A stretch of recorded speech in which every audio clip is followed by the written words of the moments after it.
that our state government is delivering value to all Hoosiers, and knowing where we had come from through COVID, where so much of government got bloated because of what the federal government did, the inflation that they delivered along the way, giving us the whole issue of affordability, and you know where I've come from there.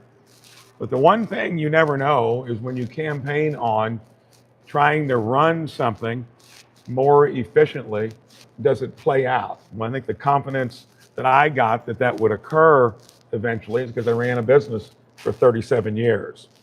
And when you close out your fiscal year, and in just a year and a half have now, despite a false forecast, despite many thinking it couldn't be done, that we are in $2 billion better shape than what anyone expected.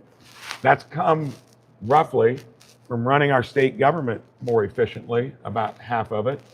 And then, if you recall, on the economic development side, we were spending like $55,000 per incentivized job to create a wage of $36. We're spending about 1/3 that amount and raise the wage to $45. That is called value. We've slowed the growth of government, which was trotting along at 3.9%, way above the best GDP growth in the Midwest, which is ours at 2.8%. So we're kind of aligning things. And what it's done is given us options. Part of that economic growth, in terms of doing it on a regional basis, making sure the entire state benefits, doing it synergistically, took us from a 4.4% unemployment rate down to a 3.3, uncharted territory. Could be one of the best in the country, certainly in the Midwest. We also, on GDP growth, are now growing twice as fast as our neighbor to the west and to the east. 3 times as fast as Kentucky, 6 times as fast as Michigan. What this amounts to is that we now have options. So when it comes to things that we need to do better, the high cost of healthcare in this state, one of the highest in the country with some of the poorest outcomes. We all struggle with that. That's part of affordability. Of course, I tackled that in my own business nearly 2 decades ago, and we really fixed it based upon prevention and wellness rather than expensive remediation. We wrestled with property taxes, campaigning on it, and in the first budget session, got through that successfully. Homeowners will have 2/3 of their homes exempted from property taxes over the next 5 years. Probably more yet to do. So when it comes to what we want to do through government, we've got the most agile, nimble state government that's being run in a way delivering better value to all Hoosiers. It gives us the option on difficult places like infrastructure, reining in healthcare costs, early childhood learning, to invest, give some relief to taxpayers. 49 other states would love to be in this position, and we as Hoosiers can say that we are. So it gives us flexibility. It enables us to navigate into the future in a way with confidence. And I'm saying in this year and a half, we're probably not through yet on running things more efficiently. And I want to make sure that when we get into this next budget session, legislators are listening to their constituents, remembering that affordability is still the key issue, remembering that was caused by a prior administration, but you can see what I've done with the IURC. You look at these every month, and not to mention that we were the only state that was able to give a pause on the high cost of gas. And that, again, we could do it because we're running our state better. One of the benefits of how we've been doing over this last year and a half. Proud of my team. When I was able to get 8 entrepreneurs from the private sector that had government experience to lead these cabinets of healthcare, education, energy, transportation. That has been how we've been able to do it.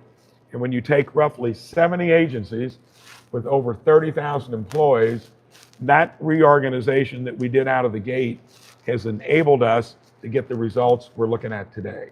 So it's a moment of pride for the team that is here. Every employee, we're able to give them a raise, which that hasn't occurred in a while, a bonus. A lot of that, what I've just talked about, is going to be possible in the future. Thank you for being here. Dr. Braun, could you talk about your decision to end race and sex-based state contracting preferences, and can you give concrete examples as to when those sorts of contracts led to the state spending too much money, going over budget, or when the project took longer than anticipated? So, Supreme Court in June of 23 declared DEI unconstitutional. Every state has been moving at a speed that they can to make sure it's based upon merit, excellence, innovation. Not to where you're picking winners and losers. And I've been very clear. Discrimination, bigotry will not be tolerated in a state. The old constructs that were there, obviously, the Supreme Court said it didn't make sense. So every state had to get to point. And when it came to small business contracts with the state, I think this gives more freedom for anyone at the end of the scale where you're a small business to be able to now be in place to benefit from it. So won't impact any contract that's currently in place. It's just getting us in place to where we're not going to be handicapped by something that got confusing and no longer probably had currency. The AG just recently said that that remnant, that vestige, needed to be changed, and we're doing it completely consistent with what the Supreme Court said in June of 23. But Governor, if lawmakers created the program, if lawmakers are the ones that created the program, I think in the 80s, shouldn't they be the ones to change it, or shouldn't the court factor in here? I think here, the legislature can always weigh in on anything. And if they choose to do it, that can be a discussion. But most of this, and around most of the country, it's been done administratively because it was based upon a court order. When that favors something that you want to do, the other side would be all for that. Here, I think the court was clear there because it was causing too many unintended consequences. That's been a decent amount of time. Some states have probably paid no attention to it. They'll probably have issues down the road. We're just doing what constitutionally, what the Supreme Court said we needed to do. Governor, are you expecting the litigation to come out of this because again, this program was created in state statute 43 years ago, and you can't necessarily by executive order. So almost every executive order I've done, unlike many across the rest of the country, which get litigated often, we do it to where we think we're on solid ground.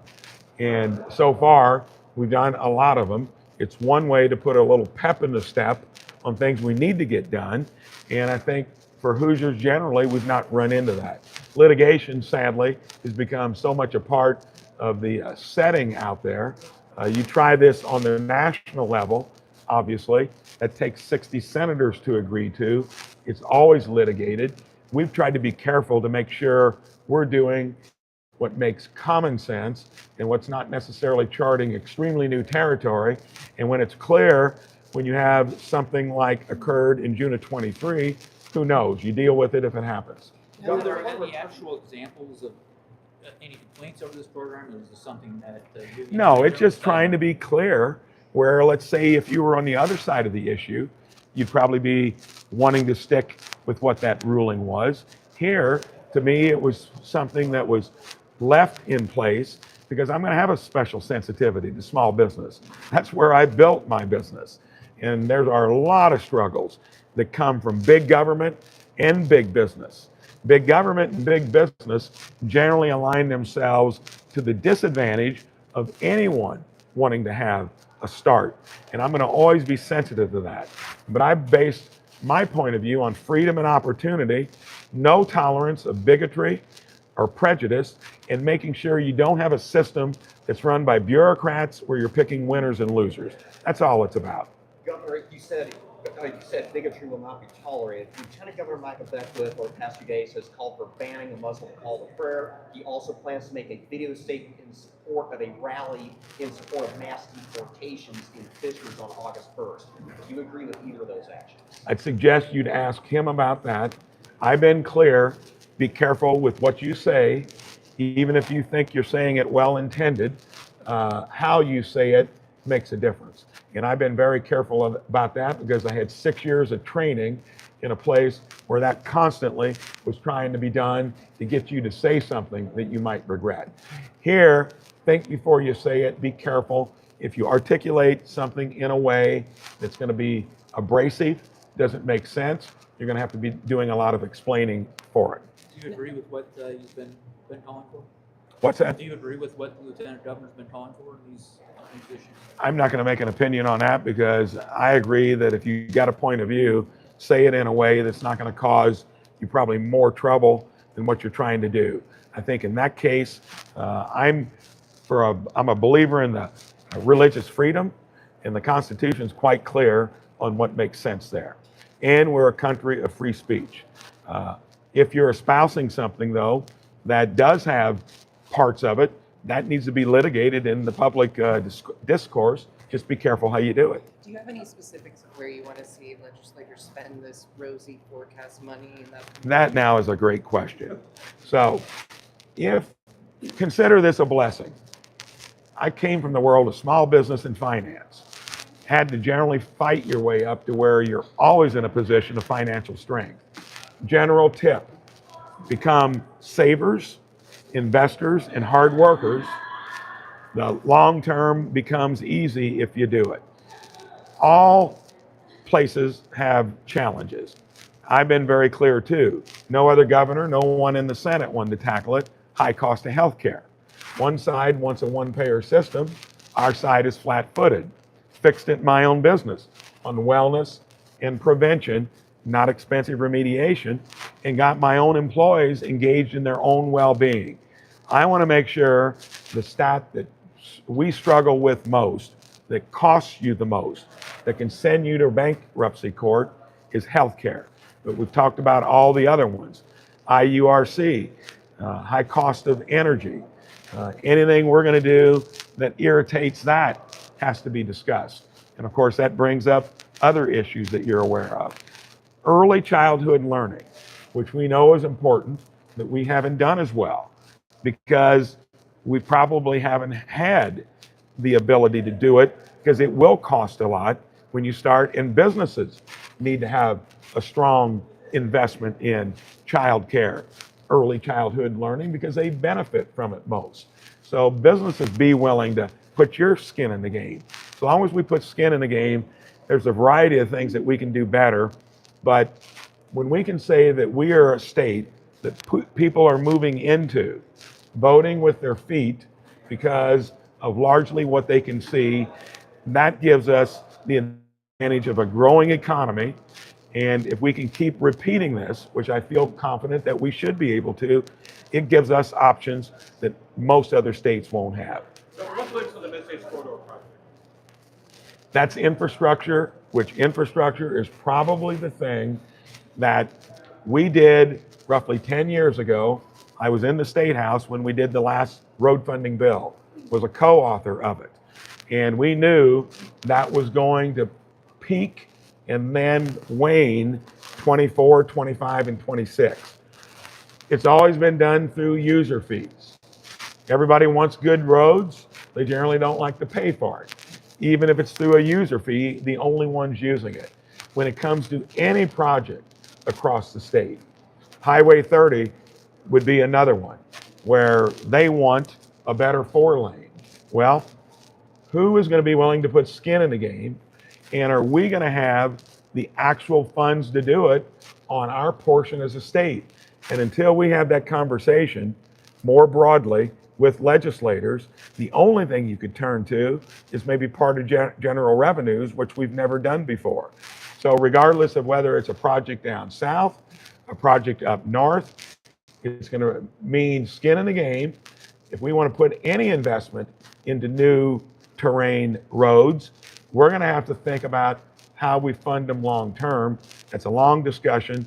Everything then gets put into what makes most sense in terms of who's putting the most skin in the game and where we need it the most. So no private funding? That is so far down the road in terms of actually happening. You see the place that's got the most done in the shortest period of time is in your county. Well, it's probably best healed county in Indiana, if not in the country. Their government ended up paying for half of the state's cost. That's why you see 31 looking like an interstate. That's the poster child for what's going to happen around the rest of the state, unless legislators want to start tapping into general revenues to do something on infrastructure. I think that would be a long conversation, and we got a lot of other things that'll be discussed along with it. Thank you for the questions. They were good. Be happy our state's in this position. And I hope this shows up in your publication and maybe on the front page of the Indy Star as well. Thank you.